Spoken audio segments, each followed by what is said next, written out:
మరి మా మల్కాజ్గిరి పార్లమెంట్ పరిధిలో ఉన్నటువంటి 7 అసెంబ్లీ సెగ్మెంట్లో ఘనమైన విజయం సాధించడం, మరి దానికి కూడా కార్యకర్తలందరూ కూడా మరి పార్టీ చేస్తున్న పని గతంలో ప్రభుత్వంలో ఉన్నప్పుడు గౌరవ మరి కార్మిక అధ్యక్షులు కేటీఆర్ గారి ఆధ్వర్యంలో వారు పురపాలక శాఖ మంత్రిగా ఉన్నప్పుడు చేసినటువంటి అనేక అభివృద్ధి కార్యక్రమాలు, సంక్షేమ కార్యక్రమాలు మరి అమలైన తీరు, మరి దానికి ప్రతిస్పందనగా ప్రజలందరూ కూడా యావత్ గ్రేటర్ హైదరాబాద్ లో మొత్తంలో ఇటు సికింద్రాబాద్ పార్లమెంట్ కానీ ఇటు మల్కాజ్గిరి పార్లమెంట్ కానీ అన్ని అసెంబ్లీ సెగ్మెంట్స్ లో మరి టీఆర్ఎస్ పార్టీ మాకు బీఆర్ఎస్ పార్టీ కైవసం చేసుకోవడం, అది కూడా భారీ మెజార్టీ నమోదు చేసుకోవడం ఆ ఒక పనితీరుకి నిదర్శనంగా కనపడ్డాయి.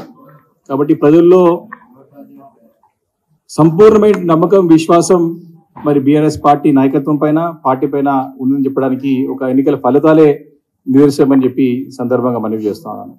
మరి దాని గురించి కూడా కార్యకర్తలందరూ మాట్లాడుకుంటూ ప్రజల గురించి ఎన్నో చక్కటి కార్యక్రమాలు చేపట్టినటువంటి పార్టీ.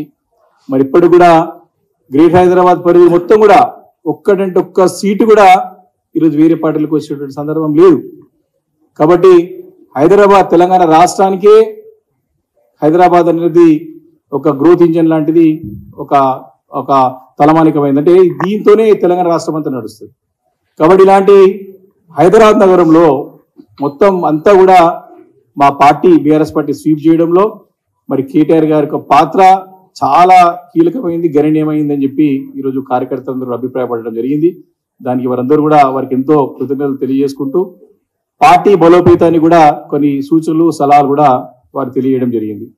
కాబట్టి తప్పకుండా వారు వాటన్నిటి కూడా పరిగణలోకి తీసుకొని మరి రేపు రాబోయే ఎన్నికల్లో, పార్లమెంట్ ఎన్నికల్లో తప్పకుండా మరి 3,55,000 మెజారిటీ ఆధిక్యం ఈరోజు బీఆర్ఎస్ పార్టీకి ఉన్నది.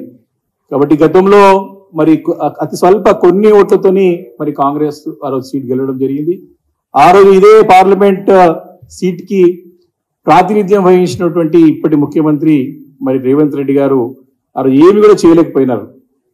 ఈరోజు వారి యొక్క సెగ్మెంట్ లో ఇప్పుడు ఏ ఎన్నికలు జరిగినా సరే ఇక్కడ ఏం ఓట్లు వచ్చిన దాఖలు లేవు. ఆ రోజు మీకు ప్రజల గొంతుగా నవ్వుతాను, పార్లమెంట్ లో పరిధిలో అనేక కార్యక్రమాలు చేపడతాను, మీ వాయిస్ వినిపెడతానని చెప్పి ఆ రోజు మభ్యపెట్టి ప్రజల్ని మరి ఏదో రకంగా వారు మాయ చేసి వారు ఓట్లు వేయించుకొని ఎంపీ అయ్యి 5 సంవత్సరాలు ఏమీ చేయలేదు.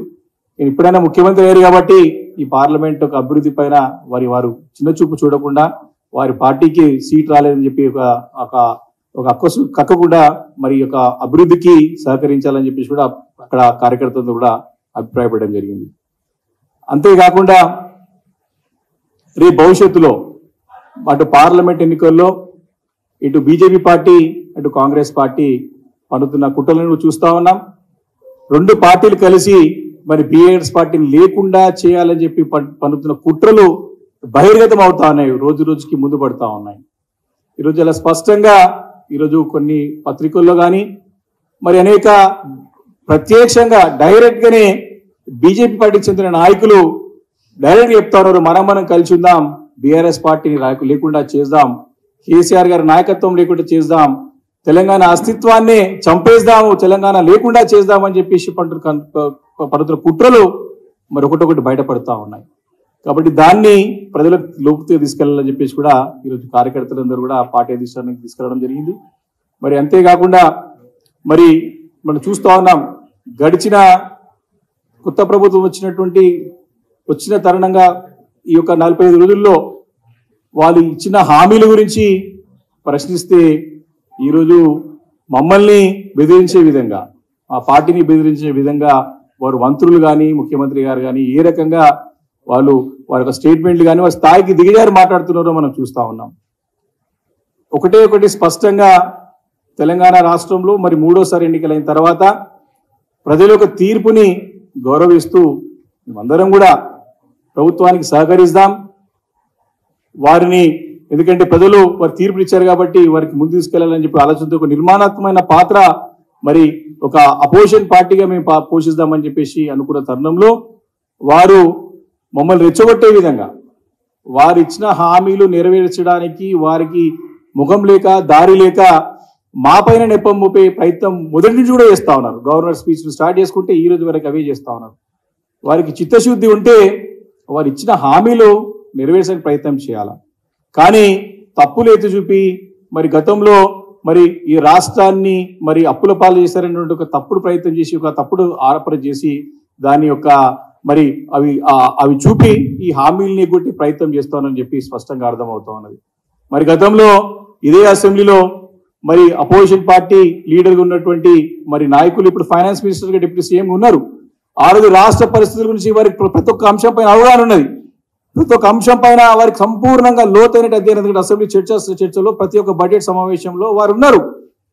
కాబట్టి తెలిసి వాళ్ళు చేశారా, ప్రజలను మోసగించడానికి చేశారా, లేకపోతే అధికారం రావడానికి అబద్ధాలు చెప్పారని చెప్పే ఒక సమయం ఆసన్నమైంది.